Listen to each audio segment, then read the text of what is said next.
DJ Intensive on the Record Podcast. So, guys, remember I told you this will be a special episode because the content that was in the original recording was so good. I said, know what? I'm going to split into 2 separate episodes. So this is part 2 of the Financial Freedom, aka Financial Choices, aka Financial Independence episode. Also, I'm going to do the song episode early. So shout out to my boy Chad B and Rockstar Ham for their new single called Love Somebody. Any artists that wants to contribute to the podcast for their music review, or any producers that want to contribute to the podcast, i.e. background music, or review your stuff as well, feel free to email us or to contact us on IG or any multiple streaming platforms. And again, if you guys like what you hear, like, comment, subscribe, and share with your friends. Without further ado, episode 40, part 2.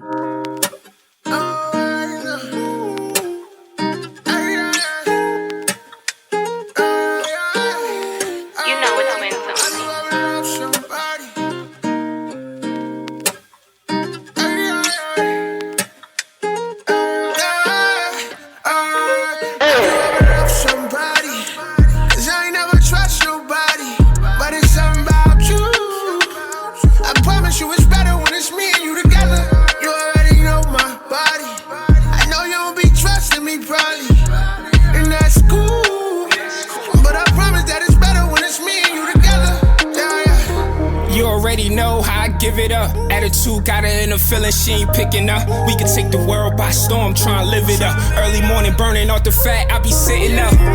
Yeah, that's a bad part of me. I'm the blood, she the vessel like the artery. Scottoterial motors, watch how you talk to me. The Scottoterial motors, it ain't hard to see. Yeah, lane switch, she a compliment. Hold it up, eat her up, that's a condiment. She love this, she love that, she love compliments. She love me, I love her, we been vibing since. I ain't never trust nobody, but it's something about you. I promise you it's better when it's me and you together. You already know my body. I know you don't be trusting me probably, and that's cool. But I promise that it's better when it's me and you together. I promise you it's us, girl, never them. Sneaker deal, leather hat with the leather brim. They gon' feel how they feel, cause they never win. Heart cold, so it's really hard for me to let you in. I swear I do it from the heart, but from point blank, knock it down with an arch up. Deep conversations in the car, we was parked up. Throw it on the gram for the gram, now they heart us. Life good, share the elegance. Never let another woman get you out your element. Life good, share the elegance. Rose gold, Prezi back street like the president. You gon' make me fall in love, ain't you? You gon' make us hit the city, fuck it up, ain't you? Finally found someone that I could give my heart, thank you. I was running around sinning till I found my angel, and you was it. Ain't nothing about you fake, you legit. You say you wanna have your heart, well this is it. And we don't need no fight, girl, we lit. Plain and simple, girl, you the shit. Somebody, cause I ain't never trust nobody, but it's something about you. I promise you it's better when it's me and you together. You already know my body. I know you don't be trusting me probably, and that's cool. But I promise that it's better when it's me and you together. Have you ever loved somebody? Cause I ain't never trust nobody, but it's something about you. I promise you it's better when it's me and you together. Well, so we're back here again. We had a nice little break, talking off camera about some things, some real things. So, no, it's not on now. So, what we saying? Visually appealing thing. Yeah, some things. You know what I'm saying? You know? So, I can make some trouble arrangements soon. they don't know. I give it up. Come on, man. You know They give them nothing. Remember the last time he said something like that, I brought that out, so we good. Oh, exactly. Yeah. All right, thank you. I appreciate that, brother. I appreciate that. Thank you. You know, steps Thank ahead. You. I got you. I see you. I see you. That quick little silent button. They can't pull that back up. Yeah, no evidence. No evidence. So, we talked about financial freedom. So, we're gonna have some verbal banter between me and Mr. Vanette. And if you guys others want to participate, cool. Right. So, what are the steps or what are the things that you need to possess in order to have financial freedom? I've learned some. I know you know more than me. what's because they said real estate is one means, right? Okay. Owning a business of some sort. Okay. Stock market. Yep. Crypto. Yep. And IP, intellectual property. Yes. It's the fifth one. And the sixth one, you can be like a service of some sort. That goes back to business. Yeah. So can we diverge into all the different ones? Of course, it goes back to again, putting yourself on the trajectory. You hear me? I'm good. You're good. No, you're good. Perfect. You don't have an off button. Just putting yourself on trajectory. Mm-hmm. Like, and I say that just so the viewer that listens is like, okay, I can relate. Mm-hmm. So it's putting yourself on trajectory to either one, have a business that is generating, because we gotta understand, like, we're gonna go back to the M's. All right, we got M1, M2, M3. Okay, so everybody is aware of M1, which is time for money. Okay, we understand that if we only live in this time for money, after 24 hours, there's a max on how much we can make per hour. Exactly. Then there's money for money, which is my money's working for me, whether that's in the investing route. And then you have your M3s, which is deemed to be the ideal. Okay. And that's having duplicating systems through other people or through other different ventures. Okay. So it's all about just putting yourself on trajectory. Okay, cool. You got a business. All right, bet. Are you the only person working the business? If it is, it's not necessarily a business. You're self-employed.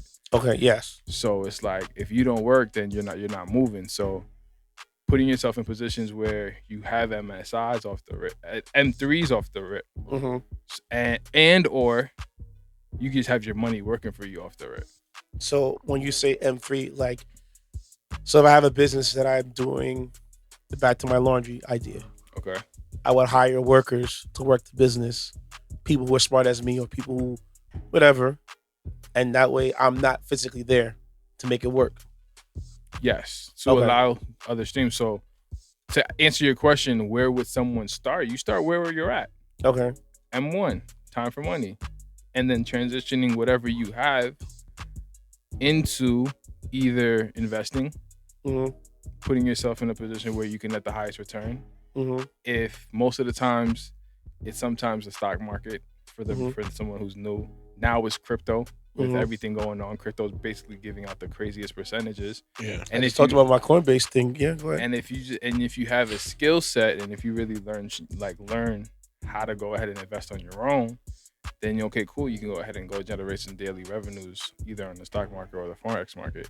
So the money for money, which is M2, is cool, but you gotta start where you're at. So if I'm M1, I'm working right now. That's fine.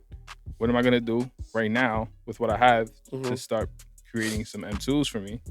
And whatever excess capital that I have, what can I create that someone else can operate on my behalf that can still generate me money? So it's all about the trajectory. Because if I sit here and say, yo, I'm financially independent to a certain degree, but that would be cap. Because you see what I'm saying? So it's like, are we in trajectory? Oh yeah, we're in trajectory. We got things moving, but it's just all about, to answer your question, where does someone start? I just think wherever you're at with that M1, and what are you currently doing that 80% of people aren't doing, and how are you creating M2s and 3s in your life? Okay. So you're basically saying the time for money, and then transition that is to making your dollars work for you. Through investing. Or duplicating yourself in a business sense. Okay. I think I'm backtracking. I'm going forward. I heard somebody tell me that money isn't real. What is your thoughts on that? It's a receipt of service. Okay. Like it's a very weird concept that when you tell somebody money isn't real, they're like, so what's this? I'm like, yeah, it's there, but I personally, like, from just what I've been experiencing It's a receipt of service. Okay. Like the more value that you give to somebody else in any sense of form, or the more service that you give to somebody else, you're getting compensated. It's like when we go to these shows. You see what I'm saying? Yep. It's just pretty much fair. Okay, bet. I'm about to go clean this floor for you, or not even. Let's keep it super. I'm about to go do the service for you. All right, you're gonna compensate me, Yeah. and the receipt is cash. Because there was both of values of that got exchanged, and a lot of people think in entrepreneurship as well. Because when you start putting yourself into that financially independent realm, Yeah. if someone's messing with you and they're not getting better or being able to benefit from what you offer, you're gonna really sit and see like, yo, whoa, where the bread at? Where the bread coming in? Yeah. Exactly. That's true. And like, if you see the people who are truly successful, when they are doing anything, so many other people are benefiting from it, Yeah, and that goes over notice. I agree. That goes over notice, but they're just giving out massive value in different ways. Yeah. So I think it's just a receipt. Okay.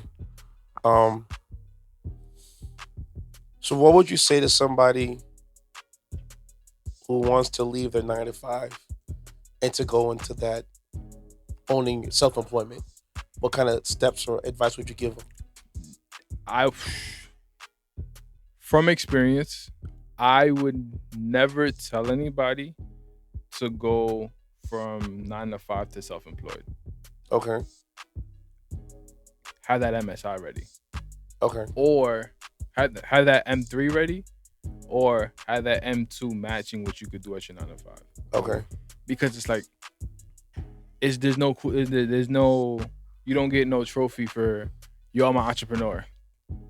Is your bank account, my fault?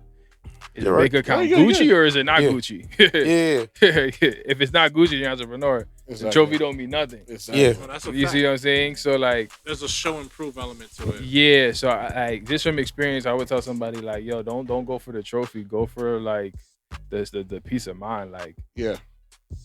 I bet I'm working. Cool.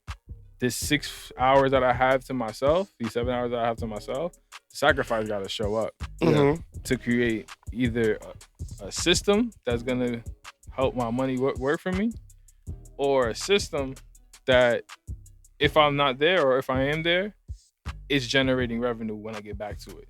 Okay. And whenever that is compensating, like my man Jim Rome says, don't leave the 9 to 5 until it's just the same or it's doubled. Exactly.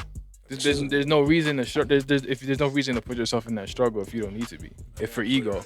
You see what I'm saying? That's just something that I would tell somebody that I wish someone told me. That's sound advice. And that's what people told me. Like, I work for the state right now, and people say unless the job you get is better than what the state's offering with insurance and all that stuff, don't leave the state, because then you're gonna regret it. And a lot of people who quit the state job, they I can find something better. Now they will get their state job back because they lost everything: their pension, their investment, their insurance, everything. Yeah, because like even in real life, you wouldn't leave your job unless you found a better job. Yeah, facts. Absolutely. If it doesn't match what I have with the state or better, there's no point leaving the job. Exactly. So with that mindset, same thing. Like, you can attest to that too.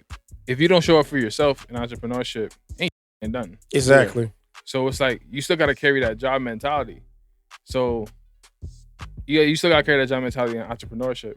So if that bread isn't already being generated there, and you take the leap, you're taking a premature leap. I also think the advice that you give him is very mindful, because also Talking to Mike. I think it's very mindful, the advice that you're giving, Help you out. because like depending on where you're at in your life, you got to be very strategic with your moves, because like, you know, if you're on your own and stuff like that, and you ain't got a family, you probably could feel like you could take more risks. But if you're not on your own, but you do have big dreams, but life happens and you got sidetracked, you got to be careful about, like, you know, just saying F this 9 to 5. You don't have multiple streams of income coming in, and you're just gonna go for it. Like, you can't leave your family in that level of uncertainty. Exactly. Mm-hmm. So I respect that advice. Bro, it's one of the real lessons I wish I would have heard. I feel you. No cap. Mhm. So it just puts yourself in a position where anybody who's out there, it's like, you can really get at. It goes with the sacrifices even more. You're gonna be tired as ish. I'm sure. But You guys have no idea what energy I put in this podcast. now I I can't believe even it. imagine. I believe it wholeheartedly. Like, yeah, it's a lot. See what I'm saying? And it's just like, all right. And this is why, like, and when you hit me to do this, it's like, yo, bro, like, this is literally what, like my purpose in life. I feel like it is like being able to tell creatives, right? Like, yo, like seeing creatives as financially independent as possible, but understanding that it's not sweet until you go and understand the steps. And like it goes again, like education's the biggest thing. Like you gotta have experience in whatever it is that you do to be able to go ahead and take that leap. It's funny because like as I've gotten older and stuff like that, it's like I've sort of like, you know, have reservations about how like I even like, you know, view rappers in terms of skill set, because it's like they actually took a risk to do something that not many people are going to take a risk and do. Exactly. You know, and stuff like that. And it really doesn't matter if I think they're highly skilled at what they're doing or not. The fact that they're putting stuff out there for people to listen to and rate and do all these things, is sort of, it's like, it puts me in a weird space. Because it was easy to be like, oh, this guy's just trash. I ain't even gonna be bothered. But at some point, like, if I don't really like rock with someone musically and stuff like that, unless I'm talking to my friends and they know my personality, I'm not gonna really like, you know, put energy into like rating them. I'm just gonna be like, yo, just, you know, exist how you exist. Take care of your family, take care of your boys that came with you, because that's easier for me to appreciate. Like, you know, seeing a dude come out of nowhere from nothing, but took a chance, still with the same people around him. Their mom has retired their parents is bigger than my critique on their skill set. Shout out to Young Thug and that whole YSL family. So I try to like, unless we're talking like skill sets, I try to just, let people be for the most part, because it's bigger than like, and Kanye said it best. I would never say someone is whack or this or not, because I feel like I'd be taking food out of their pockets, money out of their pockets. And a guy that influential understands his power to the degree where he's just like, yo, I ain't gonna even rate these dudes like that. Well, you can tell him to go find God. Listen, man. It's like Biggie. When Biggie made fun of Kwame, look what happened. So he dropped that verse about Kwame. Kwame's career was destroyed. It's real. And they never had beef. That's the funny part about it. They never had beef with each other. Biggie said that one crack about Kwame with the polka dots, and then done. Career over. It's one thing that you said about your influence. Like, I compare DJing to chefs. Yeah. Every chef has a skill set. Yeah. Oh, for sure. Whether that may be the starches. You go like a restaurant, they got the meat, they got the veggies, they got the soups, they got all that kind of thing. So like me taking a shot at one of my contemporaries is not helping myself. And I tell people like, it's DJs like cooking. Some DJs have a certain taste or flavor about them. So you like their cooking. Yeah. And some don't. So you may not like it at the time. Yeah. But still give them a shot. And I guess that's me thinking out loud, because I don't ever want to shame another DJ. Yeah. Never. As we it hurts my heart when I do that kind of stuff. Yeah. So you came up from the struggle. I came up from the struggle. You honed your craft and everything like that. You don't want to chill with somebody who's doing the same thing you went through. I've heard all the things I've been told about myself. Yeah. But you ain't worth it. Give up. Pack it in, and you don't want to get that some energy because you know how it felt. Definitely not. So I would never want to downplay another DJ. I would just tell them like, you have to go back to culinary school, or you have to go home and practice. As we saw when we went to the Blast show, we was fortunate enough to go to a show in the city. We'd see this Cali artist named Blast, who's really talented, and Funk Flex opened up for him. Oh boy! Did about like 20 minutes, just smooth. Like 15, 20 minutes. You actually cut the show? Who what? Funk Flex. You actually cut in the show? He was doing something. All right. Yeah, he was like, it was smooth. The transition was clean and stuff like that. He was like, I know the assignment. Yeah. I'm going to do the assignment. Yeah. And when the other DJ got on, it was just like, I'm this Blast opening DJ, so, I'm here to just perform. Like, bro, no. You have to like, one thing read the room. Read the room, A. But B, like, if I'm DJing before somebody else, I'm going to make sure I know your playlist. Yeah. Because that's one thing about DJs which I hate. Like, I've done parties with other DJs. and we're like, 3-4 deep, and I'm like, yo, did you not hear that guy play that song already? Yeah. Like, look up to that DJ who DJ'd that show for Jada Kiss for D Block and Dipset. Oh God, it was like night and day. The two DJs. Dude, don't remind me, bro. That you're gonna get me upset. And he was pissed. You gonna get me he really was upset. so pissed. A lot of the verses verses right to me because like, dude came down to poor DJ. Yep. Yeah. And what's the name? Even DJ. What's the name? Well, not DJ. What's the name? Morning Love. Simple like tonight. Show you how important your DJ is to your set, bro. The Fat Joe and Ja Rule one. The Fat Joe's DJ was trash. Yeah. Was Fat Joe DJ? And then Will was the other DJ on the other But side. I thought Fat Joe DJ was the same DJ from Jada Kiss. Was no, it not? No, it wasn't. It was a technician? It was somebody else? Somebody else. Teddy did Fat Joe? Yeah. He's the same guy that did for Jada Kiss too. You know that, right? His set with Fat Joe was trash. That intermission set. No chemistry. Oh, so but because the one he did with Jada Kiss with D-Block. See, that's why I said. Yeah. The one he did with Jada Kiss D Block, to me, it was a school. It was a school, but yeah. like I said, he knew the assignment. Because in my head, I'm like, yo, I know other DJs that would have, if they would have been Dipset DJs, they would have ate his lunch money. Yep. They would have ate Technician lunch money. But because Technician knew the assignment, that's why it came out really well. For me. Like, I would love to be like, I want to go against you. Yeah. Now, seeing Funk's Flex is like the perfect hitman. Like, oh man, here's your assignment. There are no loose ends. Yeah. And you don't even gotta worry about nothing. This is gonna be traced back to y'all. You're gonna clean this up as that. For as long as Flex has been in the game, I would think it'll be flawless at this point. Nah, he's he bodied it. He bodied his set. There was some songs I was like, all right, but like I said, he knew the assignment. Yeah, keep the energy alive. And compared to the other DJ, he doesn't care what he plays. His confidence is high. Yeah. Like, he's gonna mess up with the extremely highest confidence in the world. Oh my God, this song I just messed up. Fire, bro. He was playing records. Well, we can't say they're old records because nowadays his setting too recent. So no, his setting is too recent. But like he was playing like super old, like back in day records, and then I think at one point he played Money in the Grave. It just came out of nowhere, but the transition was so clean you didn't even notice it. You just up onto the next track. But he did a little wordplay because I think he did. It was a loop he had, and everything that was part of that loop referenced the next song that was coming up afterwards. Perfect. His energy is untouched though. Oh yeah, I always thought that Mr. C had better energy than him.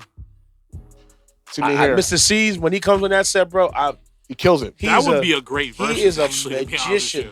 I'm mad that KRS-One or was it DJ? Was it Big Daddy Kane or one of those two? Because I know he used Scratch was Daddy Kane. No, I mean I know Deny didn't come out for KRS-One. Well, Scribble was KRS-One DJ. DJ Scribble. I heard Kid Capri was there. Kid Capri was KRS-One's DJ. I'm disappointed because he should have brought out D-Nice, and Big Daddy Kane should have brought out Mr. C. D-Nice, the guy's out here working. He's bigger than BDP at this point. So he got other things to worry about. Yeah. And Mr. C, that whole gay thing. They ain't feeling that in hip hop still. I think that thing killed his career and messed him. I remember I put in a post. I like he was on Mano's show. Yeah, and even Mano didn't want to touch him. And Mano was talking, and Mr. C was like, "Bro, I wish you would have came out this sooner because you've been way far ahead." Yeah. And he actually liked what I said. I'm like, bro, you're still one of the greatest DJs I've ever met. I'm not gonna take away your skill and talent. Hell no, listen. But hip hop is so homophobic that even with his skill set, he's still treated like an outsider. Because he denied it. Yeah. And there were so many things like think about it, if what Charlamagne the guy says, I know you don't hold your truth. Yeah. If you would have owned up to it from jump, bro, he would have killed it. He'd be killing it right now, B. No, you're absolutely right. I really don't think it's too late for him to just come back and just do his thing. When you're at an age of like that, it's hard to keep coming back. You gotta rebrand yourself. You gotta rebrand yourself. So he has to. Right. If C's want to come back, he got to find one of the young gunners, the young artists, and just ride with them. Yeah. No, you're right. But what I'm saying is that's like where ego hits hard. We also gotta look. We also gotta look at it from his perspective. Like his like mental encyclopedia of hip hop. Oh, it's like the era he came from, the era he grew up on, and stuff like that. Imagine him just trying to come out like that at that time. It would be a career suicide. I'm sure it was very difficult for him to just be like, back then. But I'm saying his incident happened late early odds, late odds, like what 09, 08, 09. Yeah, no, more like 2011, 2012. Yeah, around that Somewhere ballpark, between yeah. 09 and 2014. Yeah, around So that ballpark. it was transitioned to what it is right now. Yeah. But now it's too late. No, you're Yeah. right. But at And the now same it's time, like you feel like I feel like he just He missed his mark. He missed his missed his chance. mark. Yeah. but he's still in that mentality of like, people know me. Like I've been around a lot of different circles and stuff like that. So in his mind, he's thinking like, let me just deny this because I don't want anybody looking at me that Funny, I've known for yeah. decades in a different light. Like I'm not the same dude just because of this thing, you know? Honestly, only the older crowd is bringing that up. And Yeah. that's Yeah. what That's what I'm saying. So like, if he would just get somebody younger and ride with him or her, whoever Yeah. that person is, he'll be straight. He'll have Exactly. nothing to worry about. Listen, to me, none of that stuff matters at all to me. If you're Exactly. nice, you're nice. You're nice, exactly. Exactly. Kaytranda is gay, but he's one of the illest DJ / producers. Like his Facts. music is cold, bro. Like the bass lines, the 808s, it don't matter if that guy is gay, straight, or whatever. I He's just just know bumping. fire Yeah. when I see it. Yeah, and you hear it, which brings us to the second point because we talking about this stuff.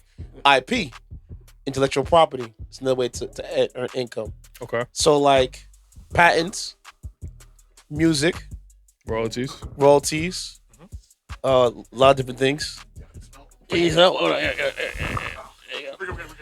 There you go. Yeah. Yeah. So you have. It's not a chair. You turn it to a bed. Man, that thing is crazy though. But so like IP is another way to like. You want to get the folding chair? It's over there. All right. Yeah. So IP is way to just make money. Like the guy who owns the light bulb paid. The guy who made the filament for the light bulb. Paid. Yeah. Ever. All right. I hope so because it's a black dude who did that. The guy, the lady who made the whiteout, paid. There was a video of a guy who said that his patent makes transaction for medical billing. Yep. There's Paid. a little clip, paid. So like it comes to again the idea, the agreement, music. Yeah. Why do you think all these record labels are selling their stuff off and people buying it? IP. It's like worth its weight in gold. Like prime example right now, there's a fight going on right now with you follow horror movies, it's Halloween month, all that stuff. Yeah. Friday the 13th has been in litigation for the longest. Friday the 13th? Yeah, whole because series? Sean Cunningham and Victor Miller. Sean Cunningham is the director, Victor Miller is the writer. Uh-huh. And they're fighting about who owns what. Victor Miller helped created Mrs. Voorhees, the mom, and young Jason. So he should have right over those characters. On the flip side, Sean Cunningham helped prolong the series. It created Big Jason, all that stuff in the third. So who owns the right to Big Jason? And then you go into the fact that along with that, who owns the international rights to those characters as well? So it's a whole my God, mess. it's a whole mess. Like it's so muddy, the rights issue situation that it killed off any chances of another movie coming out. It killed the video game outright, and everybody and the fans are suffering now.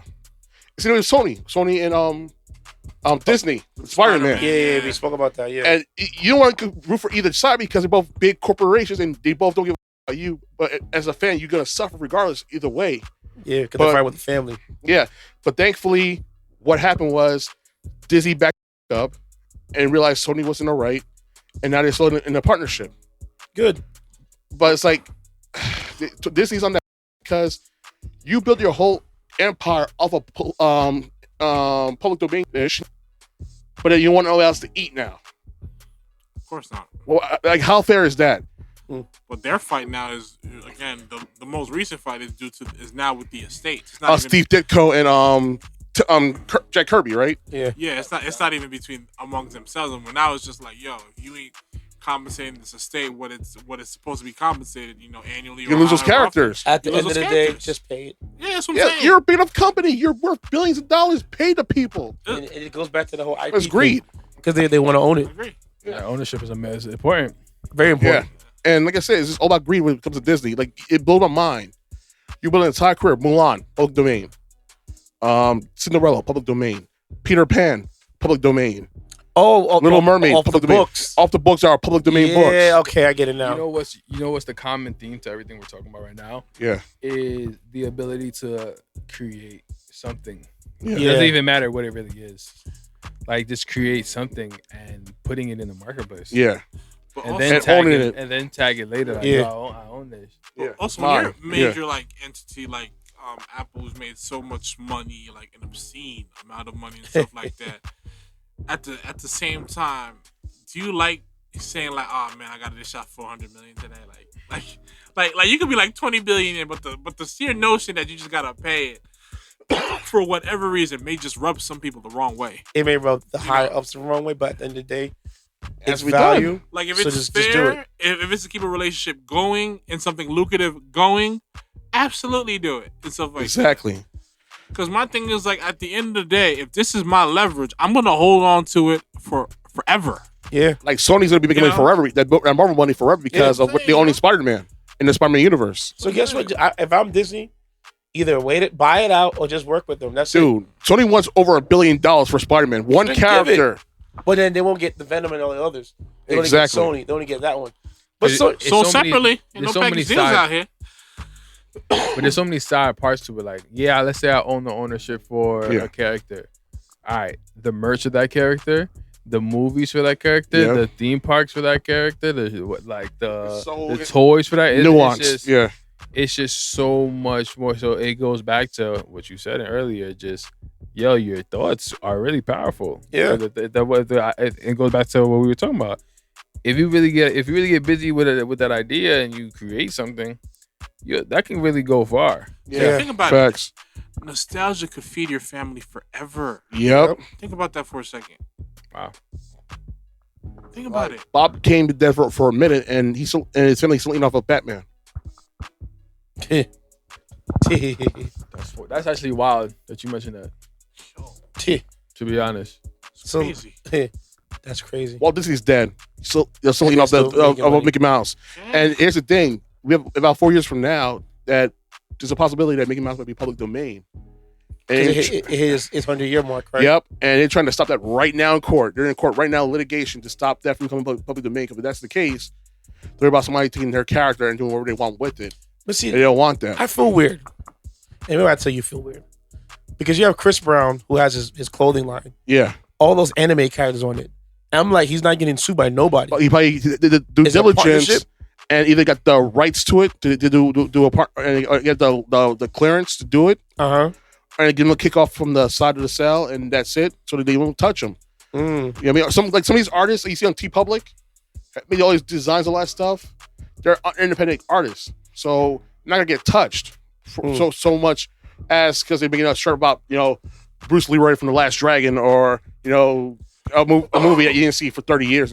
That they're not gonna get touched. They're independent artists. Okay. You know what I mean, they're made at order. They're not made in a store to sell in mass consumption. Okay. But you can still get PC on that though. if they you want know. to, if they You want know, to. yeah. You know what I mean, but most part you don't see that happen on. So you go like something like TeePublic. If that was the case, TeePublic wouldn't exist right now, or Ripped Apparel. And like, you see these shirts unregular on your feed. Oh, nostalgia shirt, Friday the 13th. Even though they're in litigation, they're still saying Friday the 13th T-shirts. No problem for $14 a pop. Or they're selling a Street Fighter T-shirt. Capcom could easily drop the ban hammer and stop that. Nothing happened. You know what I mean? But let someone like Chris Brown, at any given time, these anime characters are owned by Funimation, who's probably one of the biggest game in town for anime, which is now owned by Sony. At any given time, you say, you know what, Mr. Brown, cease and desist. Or we'll see you in court. Well, I'm surprised it didn't happen yet. That comes down to that imagery thing. I think because he's an RCA, so I'm certain they're working out something behind the scenes that we don't know about. Yeah, exactly. Which brings me to another point we spoke about real estate. It's a pretty simple game to get into, right? Depends. And I'm happy you brought that up. Definitely want to break that down because people always assume I gotta get my license. To get You into really real don't estate. need a license. And you really don't. Yeah. Yeah, That's funny that. that I was you one of really those people don't. that assume that. No, too, you 'cause I don't. was- You I really was You don't. really like don't, that. and it's really crazy. Information changes situations. Like Yes. a lot of ways that you can get into real estate without a license. Wholesale, Right. right? Real estate. You wholesale. Wholesaling is probably one of the biggest ones, or if you have capital, right? Really just go ahead and secure, right, some type of property, or go ahead and get a FHA and secure a 3% down. Go ahead and grab some. You know, it's But funny about the 3% down because I know for a fact My cousin and them did that for the house in Jersey. Yeah. And the funny thing about the property, I might be spilling your business, but whatever. The property is split into two. It's on two separate towns. So the house is actually two different fronts. The back is a front for another, and the back and the front is back for another. You're paying two taxes? And two separate entrances. I'll leave two separate taxes too. But the way it's structured, half the house belongs to one side of town, and the other half belongs to the other side. I'm like, bro, this is a gold mine. I think they have like 10 rooms. I'm like, bro, wow, you're sitting on gold. You're sitting on gold. You make I know you're gonna make guap. Yeah. Don't mess it up. And I was literally on the phone with my brother-in-law before I came here. He's like, yo, bro, I spent 3 bands at the club last week. We probably spent around that twice every single month. Wow. I'm like, yo, like, bro, that's you sitting on an M3. Yeah. No cap. You know, so funny. You gotta look at it like that. Like you sitting on an M3, like you just splurged that whole. Across the street, you know who left, right? He did dip. Who? Across the street? Yeah. Next to DJ. Okay, yeah. So I'm telling him, like, yo, let me wholesale the house. Oh, For you. they left? I seen the U-Haul. I'm tempted to. He's like, yeah, talk to my parents. I'm like, yeah, let me wholesale it. Don't sell it to you know who. Okay. So I'm like, I'm trying to go hand and foot. Like, I really want to do this. Oh, look for somebody for it? Yeah. I asked my homeboy if he wanted it, but he said the vibe's too high. I said, listen, so they want, the Jays don't come in there and try to lowball. I'm like, if you can make it, if you can take out like $60,000 off of it, he'll cash out. I'll put you in touch with somebody after we get off air. Yeah, because I really, really want to wholesale that. It may be one of the. It may be whatever. What condition to your house? It's the house. The house is immaculate. You know what? I might talk to my boy because he does it. He's I'll talk to you later about that. But he does sell houses at wholesale and flips them and stuff like that. So because like I'm like the way that house is structured, I was tempted to buy it for myself, but I said it's too much of a liability for me. All right, for what I need it for. So I was like, you know what? Let me try to help generate wealth, and if it works out the idea that I can think of, I might be doing the pod downstairs in that place instead of doing it in here. All right. So you know what? Do what you think works, man. Yeah. Honestly. So like I'm like the thing about it that's been happening is I've been listening to Earn Your Leisure. They be giving out sauce. And they be giving out sauce. And hearing these stories of these guys that no capital whatsoever. You don't need none. it. And even Robert Kiyosaki's like, how did I, get into the game of real estate? He said, I borrowed debt to make money. Wow. People don't talk about the credit. That's a whole nother thing, the credit. Yeah. And people think, I need good credit. Yeah, you need some credit. You just need a credit card and be able to go ahead and liquidate that cash. Exactly. And that's what he was like. He'll borrow money from an investor, like $10,000. Yeah. And use that money to put the down payment on the house because it's weird because you can buy houses wholesale through the county. Yeah. Because there's a bunch of properties either got tax liens on it or whatever. So he does that, Kiyosaki, and he'll be like, I never spend my own money. I spend other people's money. They make money, and I repay them. I will repay them back the money plus on top of that either $2,000 or $3,000 to make them happy and make my cash, and then the person who owns the house is satisfied. Yeah, that's what I do with the trading. And a way that people don't know is if you really get nasty or it pays for itself. It pays for itself. But if you really just learn the skill, bro, there's programs out there where you can take $200, get you a broker. There's like broker challenges, completely legitimate. You can get a broker challenge, and instead of investing with your $100 account, you can go ahead and buy a $10 account and go through the verification process. And once you get to that third step, you start making profits. They'll give you 70% from a bigger account. Wow. Really making money out of nothing. We need to talk. You see what I'm saying? So it's just like, that's like the centerpiece of everything. Like information legit changes situations, but who's holding it? Yeah. And who's taking action on it? And go back to what you said earlier. Well, what you said, like, those who go through the door will close behind and let nobody else come in. Those will close the door. Will let some of those people in through screening them. And someone will give the door wide open and let other people in. I'm a wide I like open door. I like that analogy because no, you're just doing the ladder off of this podcast alone. Yo, you know how much it took me a year and a half to get in touch with that, and again, it was from somebody who let everybody in. Yeah, because what it is, I feel like I'm in the mentality of AZ from Paid in Full. Everybody eats. Yeah. If I'm eating and nobody else is eating, it looks bad on me. Exactly. No, it really does. Yeah, 100%. If everybody eats, then I'm happy. Real talk, because you know what I mean. If I leave with that legacy, if everybody eat off of me and off of themselves, then I could die a happy man. Straight up. Exactly. I agree. So you said about the real estate, which is the FHA loan. Can you explain more about that? Because people don't understand the things about owning a house. The steps you got to go through. Got you. So can you break it down in a so super fast version? with home ownership, it's very simple with FHA. Mm-hmm. It's a first-time home buyer, right? So if you never bought a house before and you got some capital, it's basically the government's enticing you to actually go ahead and buy something. But once you go ahead and make that commitment, you have to, quote unquote, live there for a year. Mm-hmm. And the biggest gem about the FHAs is once you go like 3 units in that building, you can't go higher. So it's always just so.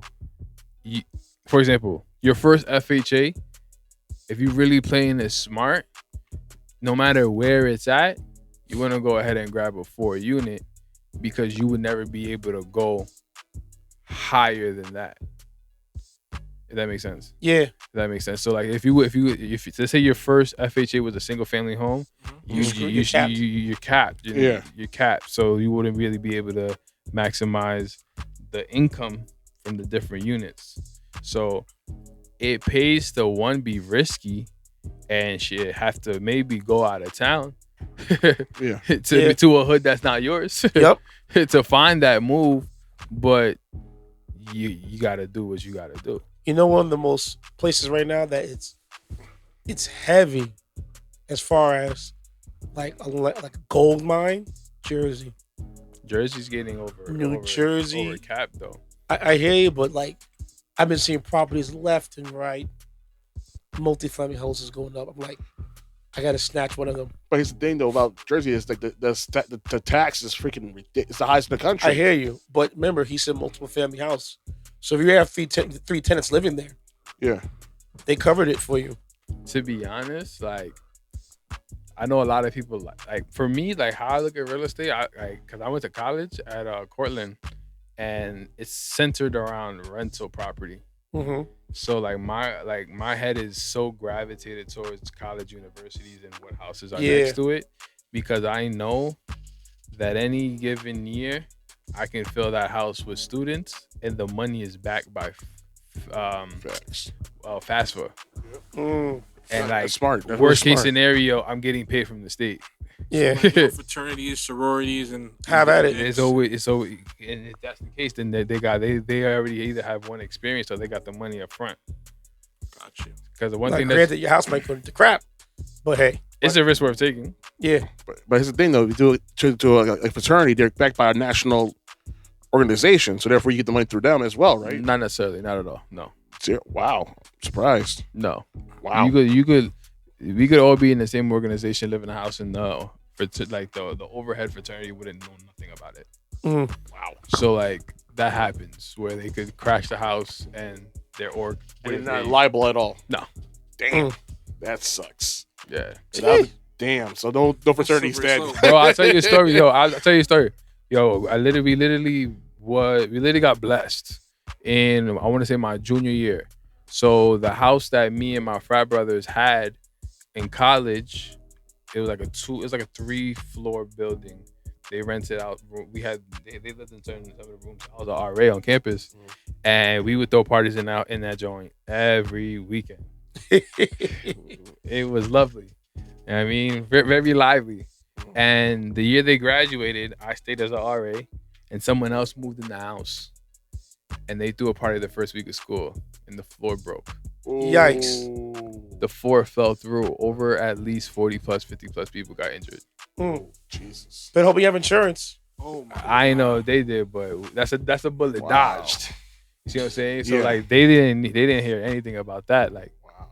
that's completely the insurance company with the owner separate from anybody else. So it's a liability, but it's a liability, but it's just something to understand. And a big gem too that people don't talk about is when you are in any type of real estate, Mm-hmm. your first year and a half, you don't even really want to touch those profits. No, you want to stack it. Because the worst case Tax. scenario, taxes, you got to experience that for the first time. Yeah. If you got to go ahead and pay some repairs, and if you don't Mhm. got that bread, cash, Trouble. It's just, it goes back into being at a 9 to 5 and entrepreneur without having that capital. You asked out. Yeah. What about like vacation homes and stuff like that? What about it? In terms of do you find it lucrative? Do you find it like 50-50? Does it depend on the area? No experience with vacation homes, right? Just to be honest. Yeah. So I'm always be transparent. Mhm. But I try to do my best to look at things from my point of view.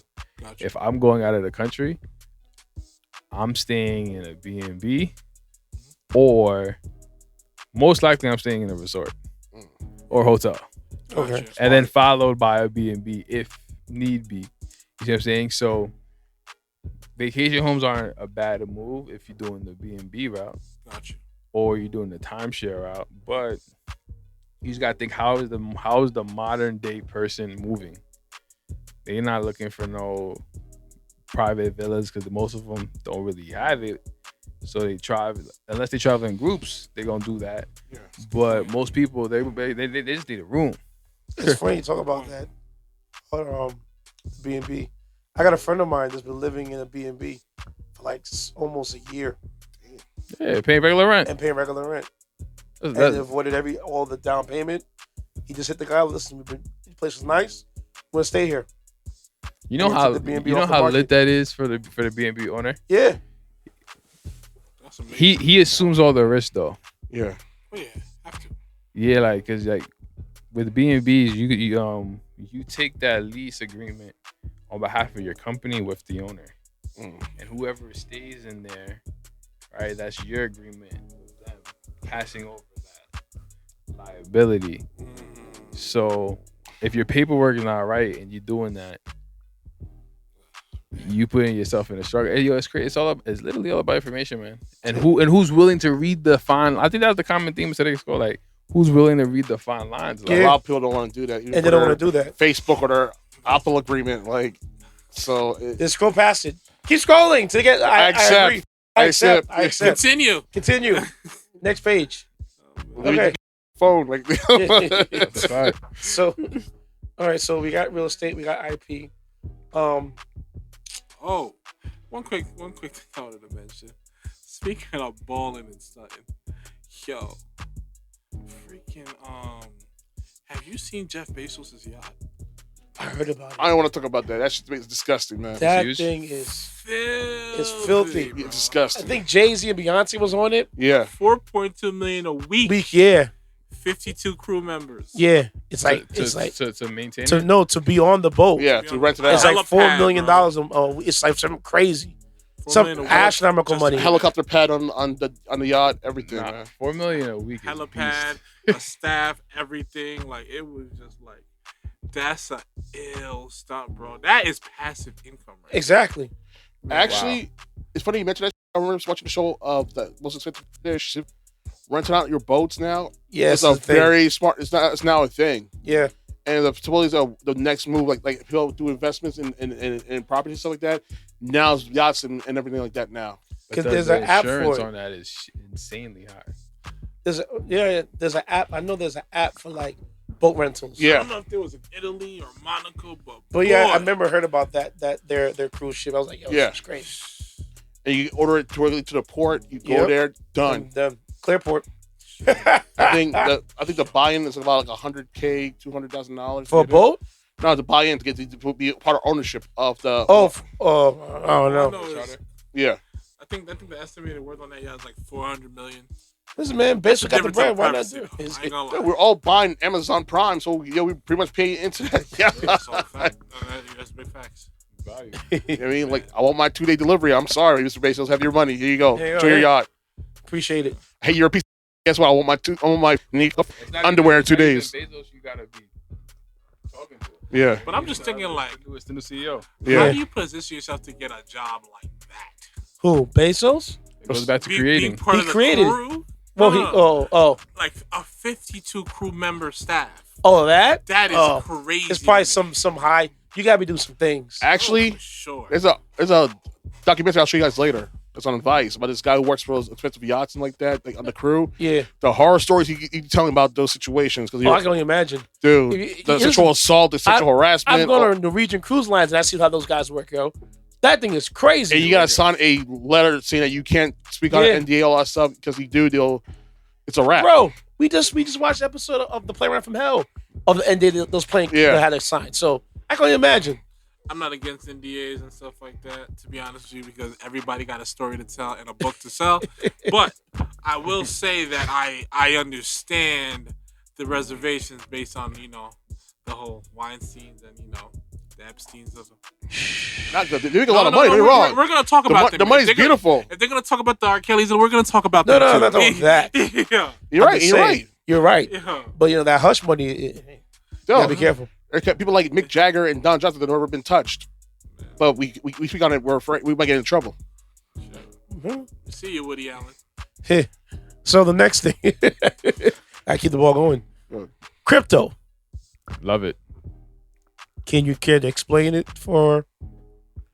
I'm gonna break it down for the very simple.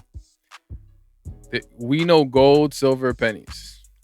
Yes. Dollars backed by gold, silver, pennies. It was not no more. And exactly. Thanks for the cleaning up. Yeah. It was. Mhm. All right. So we're gonna think about crypto as Bitcoin being gold, Ethereum being silver, and all of these different DeFi's, decentralized altcoins, Mhm. are like our pennies. So And they're helping me out so much. these pennies are helping a lot of people. Oh man, So I get hard on thinking about this money I make, boy. the biggest simmer thing down. though, No, right, bro, you don't understand. yeah, keep nah, going. yeah, the percentage is like, honestly, when someone tells me about stocks, I shut the conversation down, like, because cryptos Is the new way. it just makes sense. Like, we're talking about markets that the stock market that does 12%, 15%, bro. Crypto's doing 100K%, 6K%, 5,000%. Yo, that's numbers just bugging. But for the regular person on the call, on the pod, to really understand crypto is that all these coins serve a purpose. Mm-hmm. These purposes is to change how we deal with centralized government and them controlling currencies. Yeah. But each coin has a certain project. So one thing that you're seeing a lot is the use of Ethereum being able to allow more people to get into different opportunities with cryptos, with altcoins, which helps drive the price of Ethereum up. So everything's going to lead with Bitcoin as its captain. Okay, Bitcoin's going up. All right, cool. It halves every 4 years, so the value is going to continue to go up. But the use of crypto is really in Ethereum and Solana, right? Like, moving forward. So really go ahead and dive into those two. And like, if you're not buying other cryptos with it, stake that thing. Stake crypto, stake Ethereum, stake Cardano, stake Solana, stake Atom. Yeah. I'll put it in there and just let that thing grow. See, my thing about the whole crypto thing is I feel like I missed my opportunity to get into it because No, you didn't. with Dogecoin going up during No, the you- pandemic, no, you didn't miss anything. You remember we talked about beliefs earlier? yeah, you're right. That belief came from the noise outside. Yeah, It's never too late. It I didn't even start yet. I followed the Wall Street bets on the Reddit and all that stuff. I try to get it. I got it on the GameStop stock. I made money on GameStop stock. Good. Luckily, Good. I left before it drove down, but I missed the AMC one. So the best way to look at crypto Yeah. is don't look at it for money now. All right. Don't look at your gains as dollars. All right. Like, yo, I'm positioning myself for how we're actually going to be living in 20 years. You're right. And when you look at it like that, you don't miss the opportunity because it didn't really start yet. Yeah, you're right. Because as I've been doing with this with my job, because I have the ability to defer comp and put about $100 per paycheck into stocks and stuff with the state. So I do stable trading right now, and I made about well over $20,000 in stocks. In my man, and give me some love, my last man. 7 years. Oh. I should have put it out there. I should have put it out there, but that's don't worry about it. But, this is the conversation we should be having. Talk about it. I mean, but that's what my friend told me to do it, because like you do it early, you don't pay attention to that money going. You don't know where it's going. You don't see it missing. You don't notice it. It goes into that account and it stacks up and you invest in stuff like that you want to invest into that the state does, and it stacks up.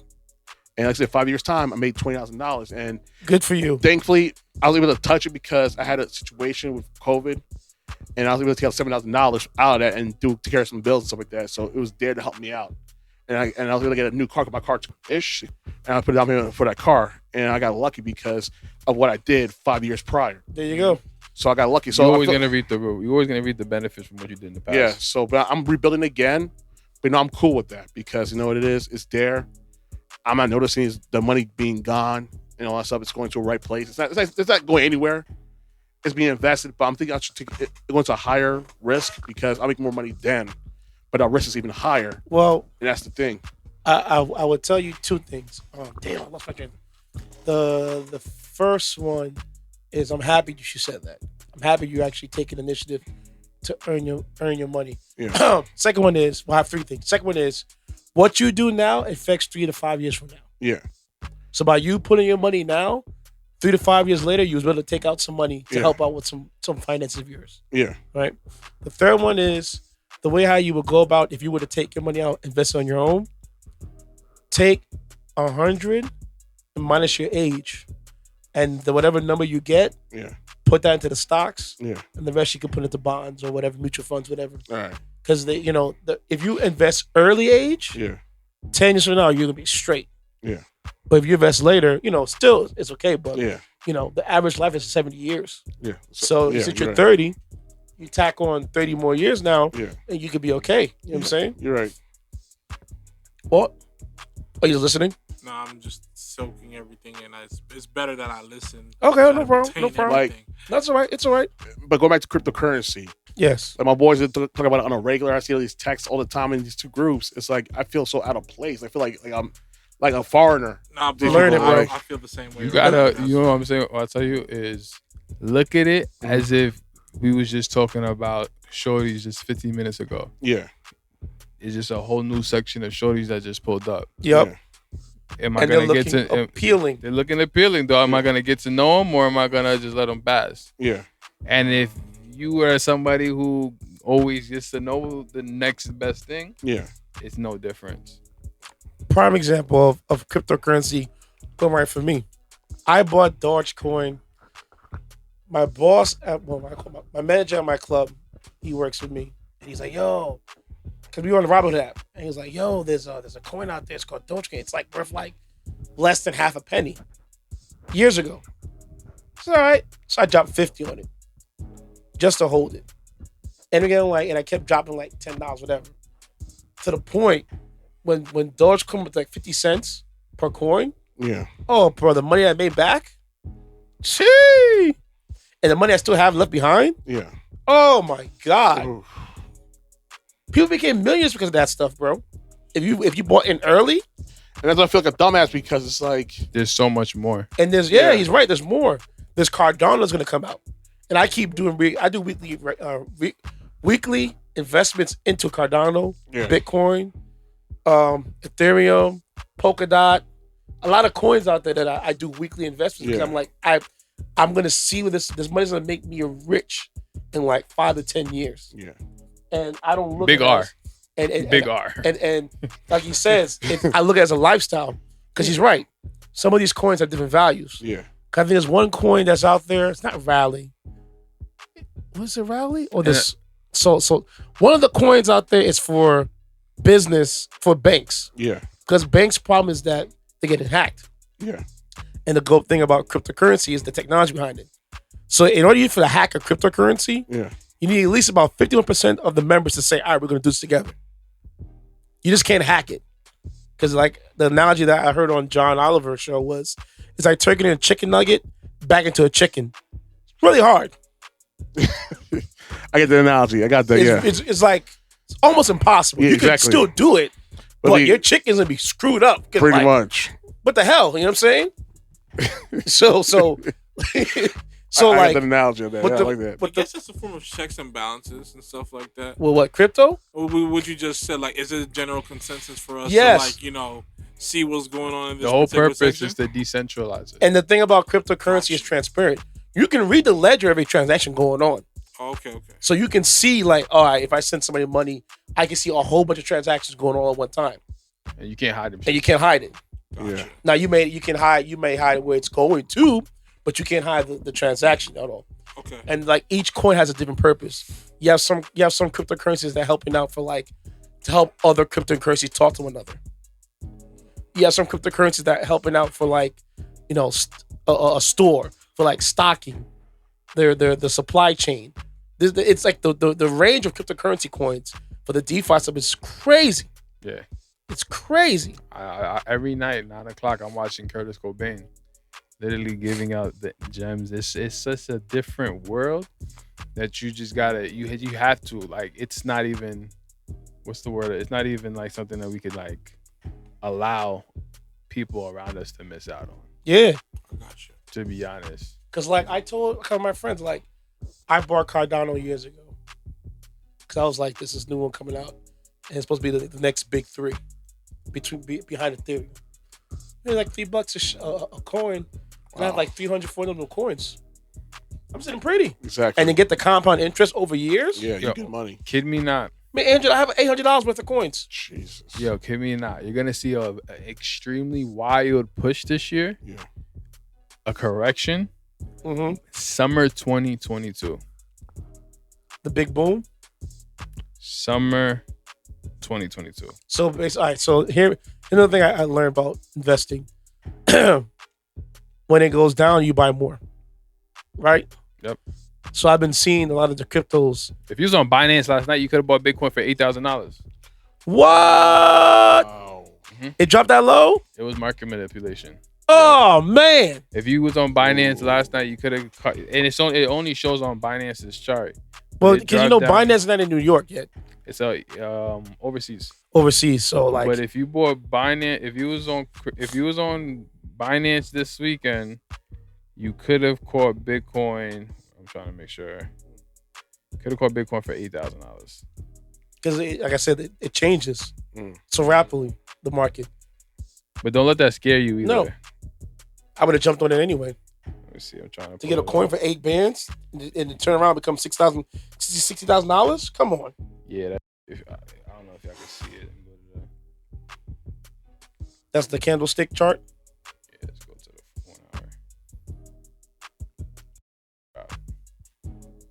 It's at Wow, it did.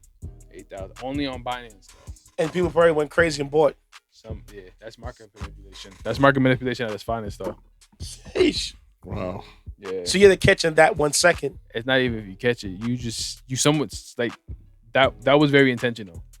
Like somebody moved the market on that broker and very intentionally.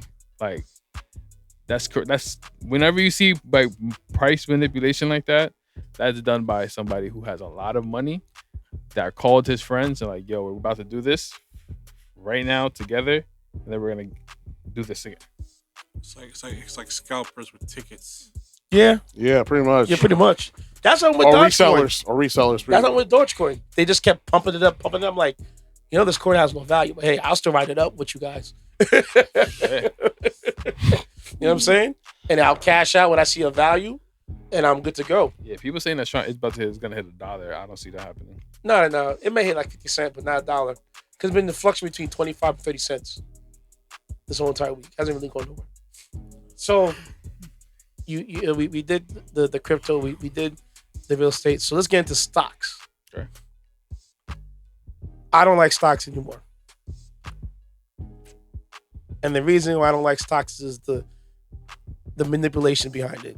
A lot of these big whales behind it are killing me. We can't avoid the manipulation. I know bro. we can't, but it's like it's driving me insane. And especially with these options, it makes it. So I'm sorry, I'm rambling. Go ahead. Can we get to what is a stock So for them that don't know out there? A stock is ownership in a company. So when a company goes public, which means when a company puts themselves into the market to actually be able to get money from anybody to go ahead and grow their business, it goes public and they offer shares of ownership of the company. So I agree with you. I don't care for the stock market right now. Like, it's definitely something that I still like fund the IRA.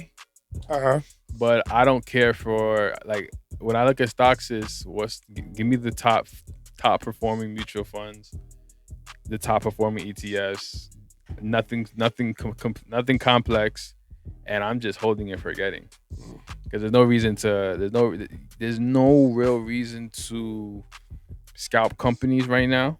And this is just personal opinion, with crypto being like the internet bubble for us. And it's still so cheap to get in. Like, I just think there's more room for growth in crypto.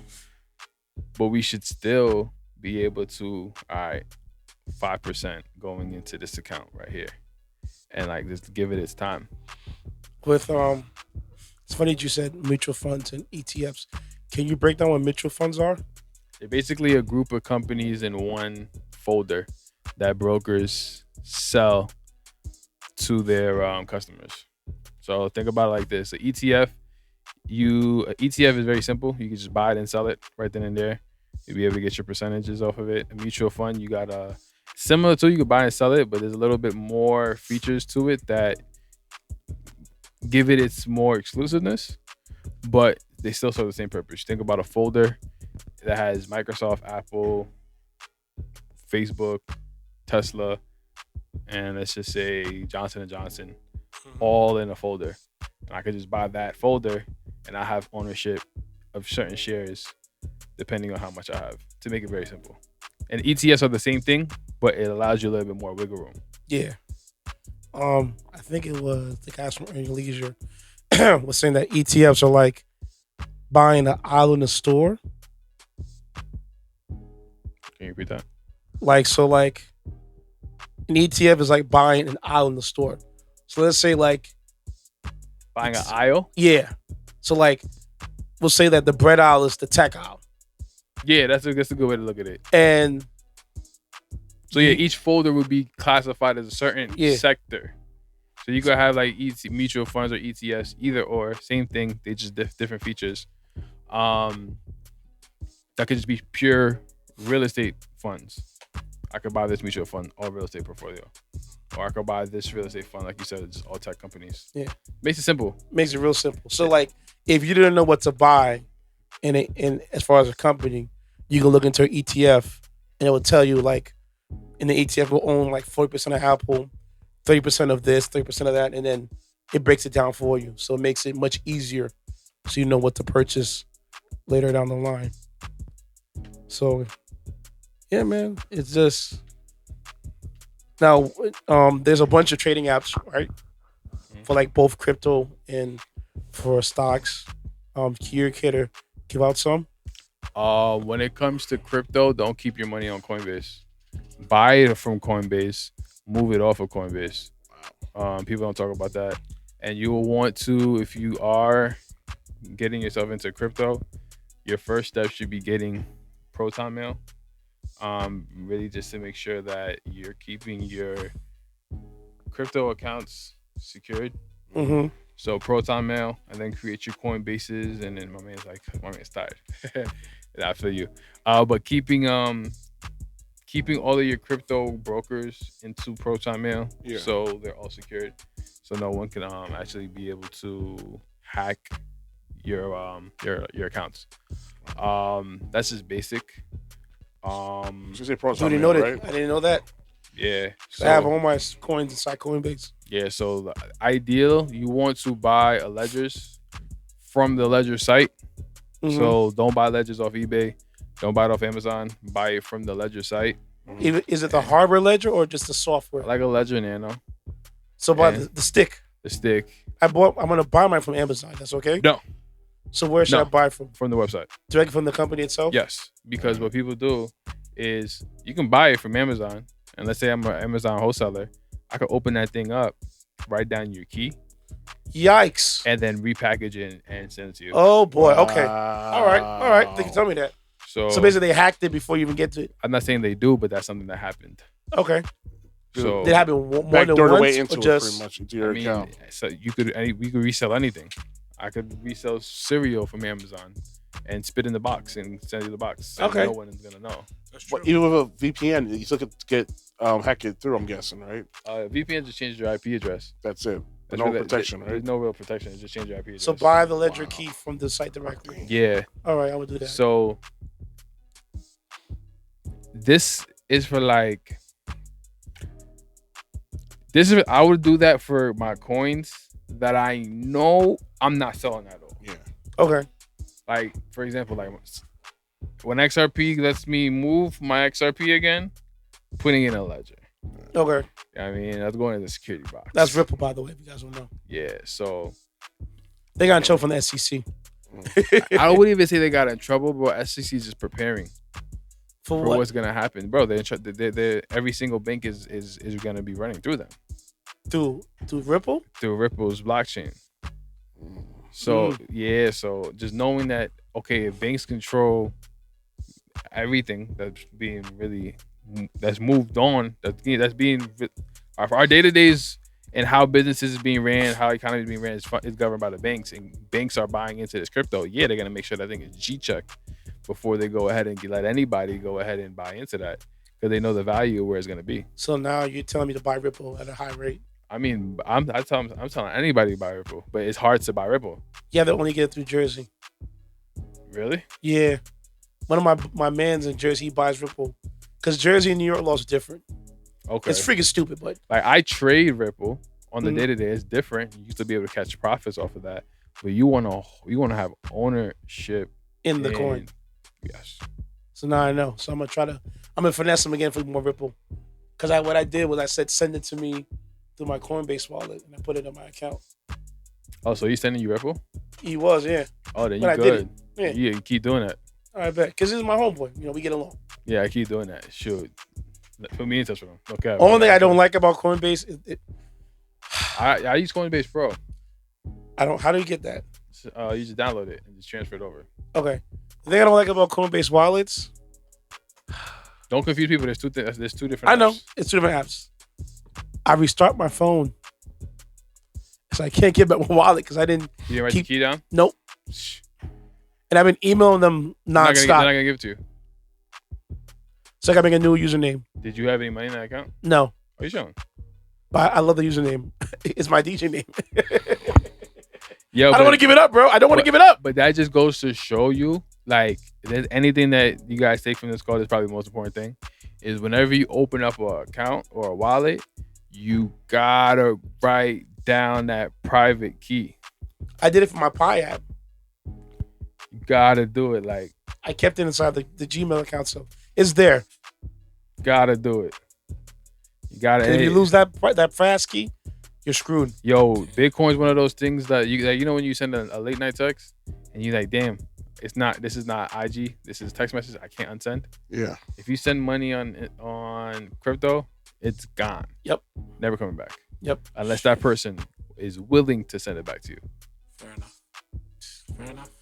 So okay, so we have the coins, and you said get Coinbase Pro, and move it to the what was the thing called again? I mean, I personally hold in Coinbase Pro, Mm-hmm. so I don't keep it on Coinbase itself, but I do keep it in Coinbase Pro. Is there a fee for owning Coinbase Pro? It's just a little bit more perks. How much you gotta pay to get in, or is it nothing? Nothing. It's the same company. I'm gonna get it because I like Coinbase, the app itself. It just keeps it offset. Okay. Yeah, but ideally, I made $3,000 using the Coinbase, the coins yeah, this year. Coinbase is great. I was like, whoa. I'm shocked. Yeah, nah, that's just the power of crypto. Just small amount of money, and I'm like 3 bands. Woo. Okay. So what about stocks? Because I use E-Trade, SoFi, and also Robinhood. I'm on E-Trade, and I'm still, like I mentioned, I don't touch the stock market right now other than my IRA. Mm-hmm. So I'm on E-Trade right now, and I'm hearing Weebill's good. Mm-hmm. So yeah, I just E-Trade and Webull. Okay. What about SoFi or Robinhood? I know Robinhood just. I mean, Robinhood just I don't like their clearing. Their clearing institution is a little shaky. Very shaky. So for those people who don't know what that is, a clearinghouse. Wow, this is a lot of information. You may have to like part 1, part 2 this. No, because we're almost done anyway. But then we get to the wise guys corner. Copy. Oh, they want to call it a quits after this. Call it quits after this, man. We already did a lot of Vice Guy stuff already. All right, no problem. No, we do it for next week. Yeah, go ahead. Copy. But a clearinghouse is basically when you buy the shares from Robinhood, Robinhood holds your money, and then they buy the shares that you want with their money. Wow. So your money is really not in movement as much as you think it is. And that's why when the whole GameStop thing happened, they were going crazy. Yeah. I left before that whole went down, man.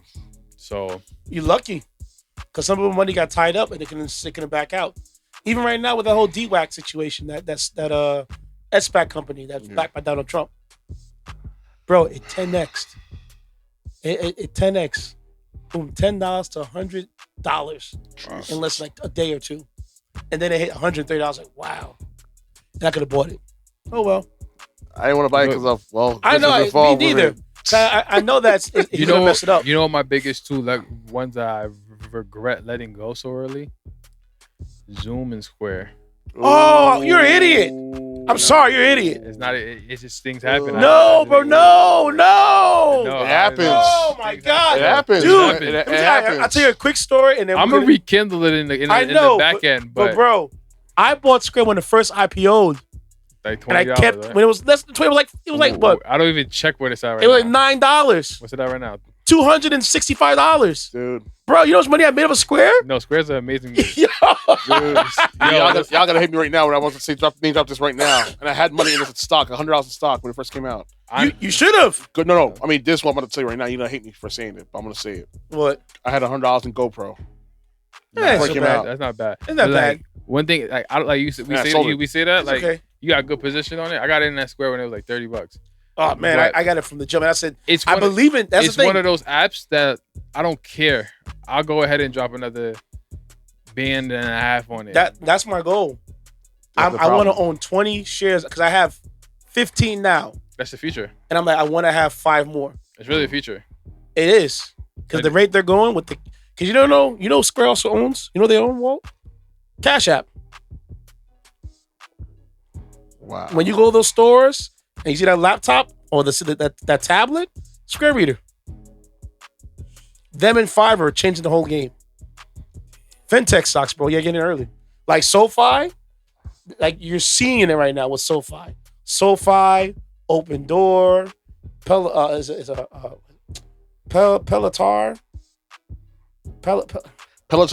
Peloton technology. No, not the machine. The thing is, though, the stock market is about to get corrected soon. So. I know. It's around the corner. It's around. It's about time anyway.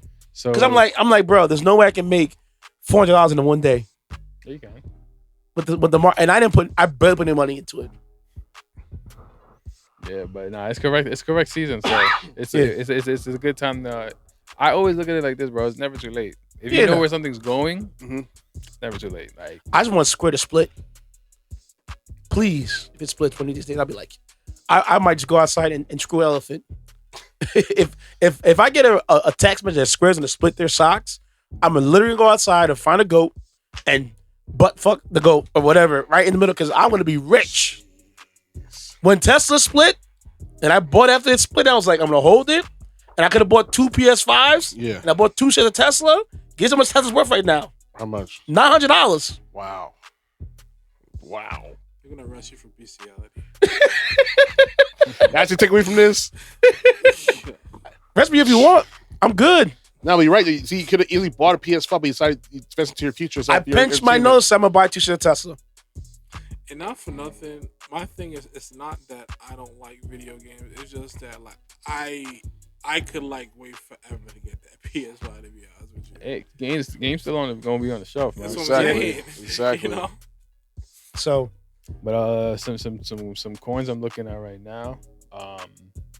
Elon and Bone. I remember you put in the group chat. Elon, yeah, I think Elon did about 150% this week. And what about Bone? Bone, I know this month it's like 1K, 2K%, Okay. and it didn't make its move yet. What's it at right now? It's like the decimals of a penny. So it's like Shiba. Yeah, I don't trust Shiba, to be honest. it has it's gonna pump, but it's a pump and dump. Yeah. That's like when I hear people like, oh, we need Shiba. Like, yo, you really don't. I like the Dogecoin thing. Yeah, I bought it as a meme just to hold it down for long term, but I don't believe in its value as it's used for. Tell you, but the crypto boom did not happen yet. It happened it's gonna happen in waves. Some people got rich off Bitcoin. Some people got rich off Ethereum.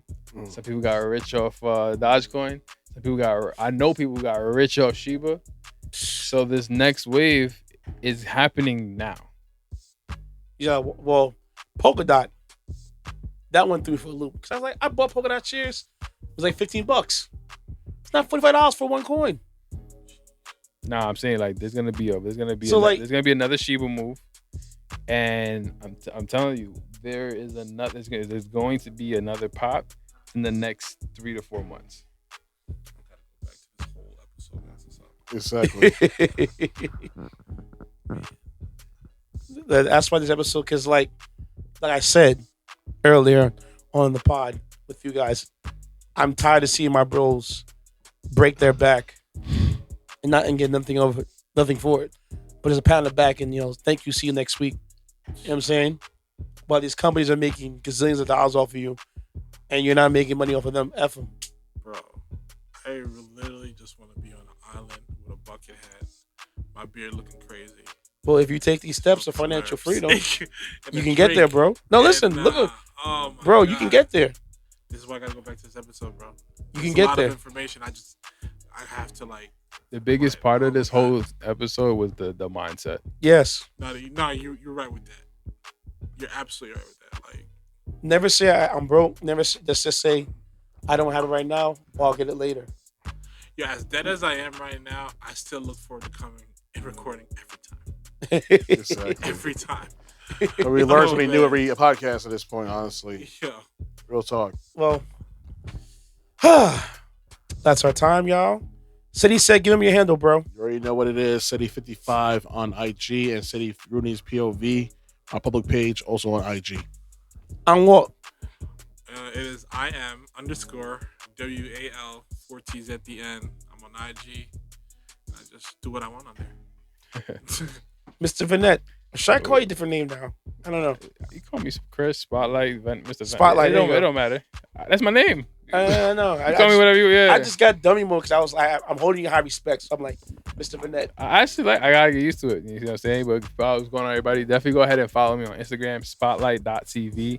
I'm doing IG TVs and IG lives Tuesday and Thursdays at 6:30, giving out some information and stuff that's similar like how we talked about it today. So check me out. Yep. And I'm DJ Intense, the host of the most. Follow the podcast at On The Record, O50C with a K, and follow my DJ page at DJINTENCE. I can't wait to have this guy come back on again in the future, and we just talk more about financial freedom and things to help us make some money. Because, it's funny. I had this conversation with a friend of mine in the past podcast episodes about, and this happened about 2 years ago, I think. And we said it in the podcast with each other that we're in a renaissance right now. People don't even know it. And if you're not woke, that third eye ain't open up, and you're not taking this information and seeing it, you're getting left behind. And then, I don't want to say it'd be too late, because it's never too late, but you'd be better off, if you did it back then, if you do it now. Listen, I'll be honest with you, man. I'm not seeing the whole picture like everybody else is seeing right now. I'm just seeing things as history repeating itself. And hopefully, is it a boom coming next year? Is it a boom? It started already. It'd be like a drop in the market, or No, like the crypto space. Crypto space. It started. Okay, think about it. Bitcoin jumped $20,000 Yeah. in what, less than a week?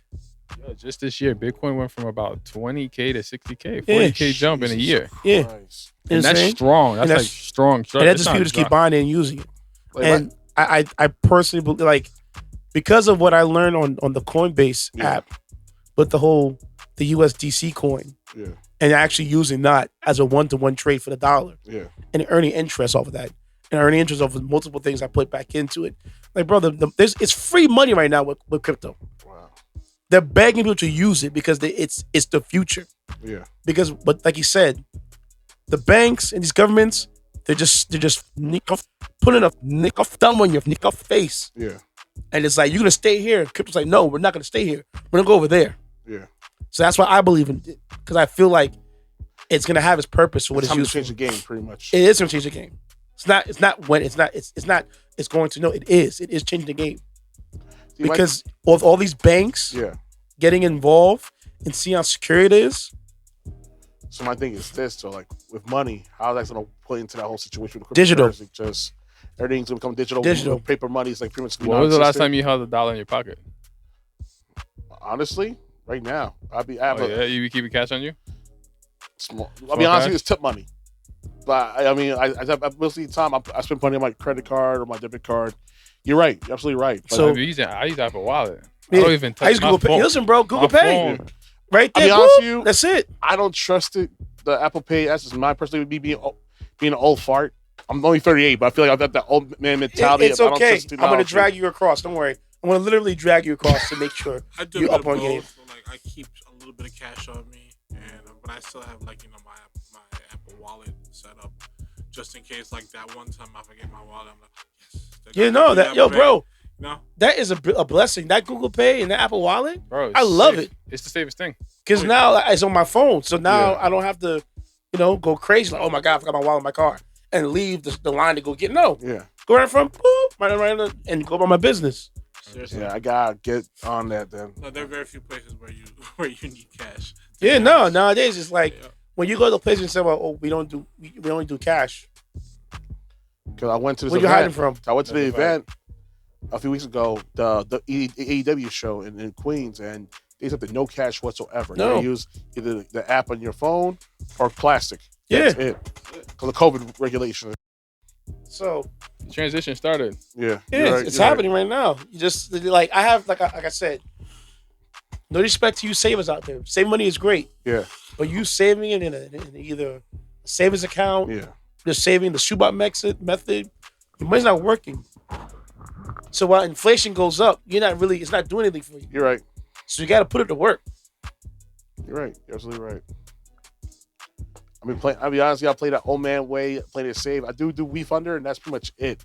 Yeah, listen, No man, cryptocurrency, none of that. I do basic stocks. I used to work at these companies, Target, Best Buy, Walmart, and I all have stocks in those companies. good, So but the I gotta return, expand. the ROI is limited right now. Yeah. On You're that. right. You're right. That's why, Absolutely. like, when it comes to the crypto and even just risky stocks, Yeah. take the plunge, I know. manage risk. That's the thing about it too. How much can you keep? How much can you? Yeah, it's not how much you spend, how much you keep, Yeah. and also the thing is managing risk. Because like I said, Probably the It's- most important, biggest thing you said. you have to. It's okay to fail Yeah. if you're buying a company that flops, like Fairway. Like I bought a Fairway stocks like 2 cents. Yeah, the market? yeah, it was on a company. It was publicly traded. I spent $20 as F it. I know it's not gonna go anywhere. Yeah. Just in case, $20 for like 5 cents a share. Yeah. If it goes to 7 or 10, I made my money back and pulled Yeah. out. I'll take an L for that one. But that Square that I bought, Yeah.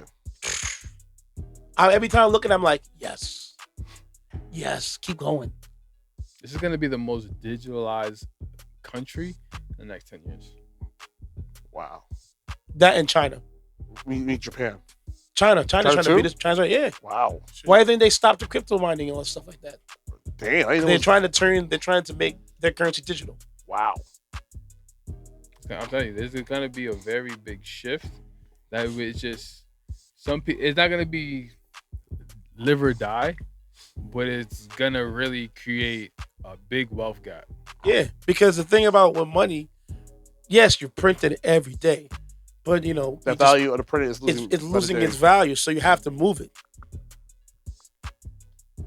Why do you think that? That's why like he said, all these banks are looking to the crypto because it's like, all right, you keep printing, we're losing value. How can you make that money back up? So with that being said, I have a question to ask you guys. You think the Federal Reserve will go down because of all it is, or that's gonna No. be here forever? It's forever. If that falls apart, we're screwed. Yeah, it's too ingrained. All right, 'cause I feel like people think it's an evil organization. It's like Look, it's not. But and guess what? I feel like cryptocurrency could end that, but at the same time, if it goes down, we're fucked as a country. I'm not like it's so. It's funny. We won't see it. Yeah. We won't see if that falls. We won't see it. Oh. If we wouldn't see it, like our lifetime, we wouldn't see it. It's funny that we talk about like All right, just conspiracy theories and the thing that sounds weird for me when it comes to a lot of that stuff. Yeah. I have my blinders on when it comes to stuff like that. I'm focused on DJ Intense, yeah, the podcast, my IP, yeah, my stocks, my crypto, yeah. and I pay attention to politics because I want to see what they will do to help with either going to hurt or harm me, or let me play by their rules. Mhm. So I'm not lost. Yeah, exactly. You know what I'm saying? So I played by the rules, bro. When Trump was in office, I played by his rules. Yeah. Now Biden's in office, he wants to see everything we're doing. Yeah, Play by the rules too. yeah. 'Cause you want me- It's for me, it's morality with that. Other than Yeah. that, it's whatever. Let's go back to what he said in that book, the Napoleon Hill book. If it doesn't help other people out, then it's not worth doing. Yeah, Not gonna endure. Biggest thing. yeah, I mean, facts. I don't know, because my mom is like that. I don't know. I have that good heart. Just, I can't see myself becoming good in life, and my people ain't good either. Just You know, we gotta. If we can end it off this, bro. As a collective, we gotta change our beliefs towards money yeah, and what it looks and what it is. Because money doesn't exist, y'all. It's fake. Period. you're right. If I gave you $1, you worth $1? How much are you worth? More than $1. Say that. How much are you worth? I don't have a price off my Yo, head. you know, sometimes, bro, when someone asks me, yo, how much do you charge to a DJ gig? I be wanting to tell them the real price I want to give them. You Like, should. No, the real price. So, like, what I be doing on the charts, bro? Yeah, no, you should. Listen, Yo, you gotta do it because you can't sell yourself short, man. No. I told my man, 'cause my man was pissed off. I was like, yo, I charge what I make on a regular night at my main job as security. Like, I make damn near $300 a night. Tell them. And if you can't match that or beat that, I'm not working for you. I can't work for you. Sorry, plain No. and simple. Like, you're my boy, I respect it, but it is my business. It's Yeah, my man, side no. hustle. And at the end of the day, I can't sell myself short. If I sell myself short, I'm doing myself disservice. I take all the risks.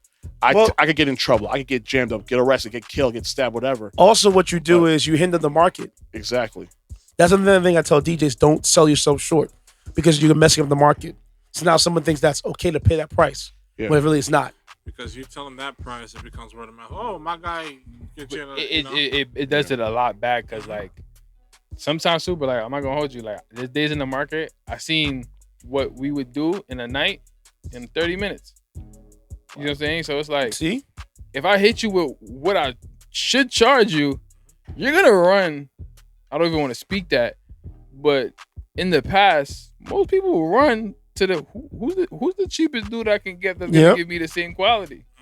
if you can find that. But there's no If such you thing. can find it. There's no such thing as No, cheaper no, than no. No, there is. There's some DJs I know that will There lowball on is. purpose, Just and it to, would drive me crazy. Like, Wow. why would you do that? You're messing up the market. wow.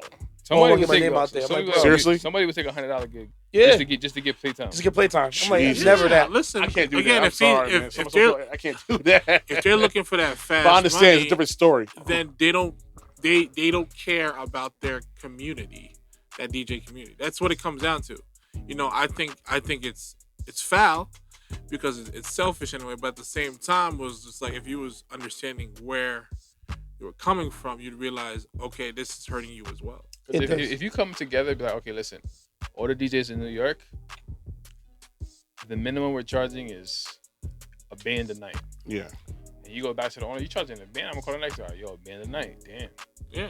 Call the next guy. Yo, the band the night. This Damn. is the normal. This is the norm. They have to accept it.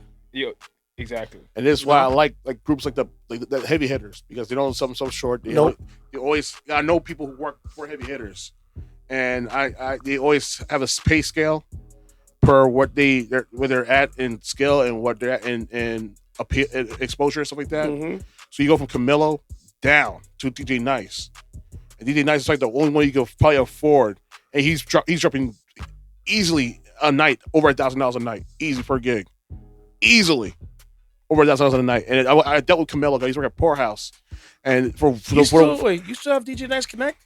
Yeah, we're friends on IG. I haven't spoke to that dude in a long time. Dude, we still talk, man, all the time, from time to time. I met that guy because he broke his BlackBerry in Sprint, and I had his number direct. I don't know if that's still the same, but we talk from time to time. He's doing good right now. He's still traveling all over the country. He's killing. I want to get him on a podcast. I'll talk to him. Yeah, and see if he remembers me. And Camilo for that 1 hour. Oh, Camilo for that 1 hour at Poorhouse. $1,500, bro. Dude, $2,000. If you get lucky, you might get a break. $1,500, but it's because his name brings people. Because in the place was wall to wall people. There's no breathing room in that place. He was in that club one at a time when DJ Camilo was there at Poorhouse. I never went to Poorhouse. You were at Poorhouse? I thought you said it one time. No, wait. Sorry, I did. Yes, but it was in Suffern he was working, not in Poorhouse. All right. Yeah. Because he was there at the club at Nike, and dude, for that 1 hour set, $2,000. But guess what? That bar made that two-band in less easily than in drinks in less than 5 minutes 10 minutes time. So that's why when it comes to certain DJs and they tell you your price, pay it. Yeah. When it comes to promoters, did you know they're gonna pack it out? Pay it. Yep. Pay the man. Pay the people. The price is the price. Don't not negotiate. Yesterday's price is not today's price. You don't ask. I ain't gonna say nothing after that one, bro. Good night. We out of here.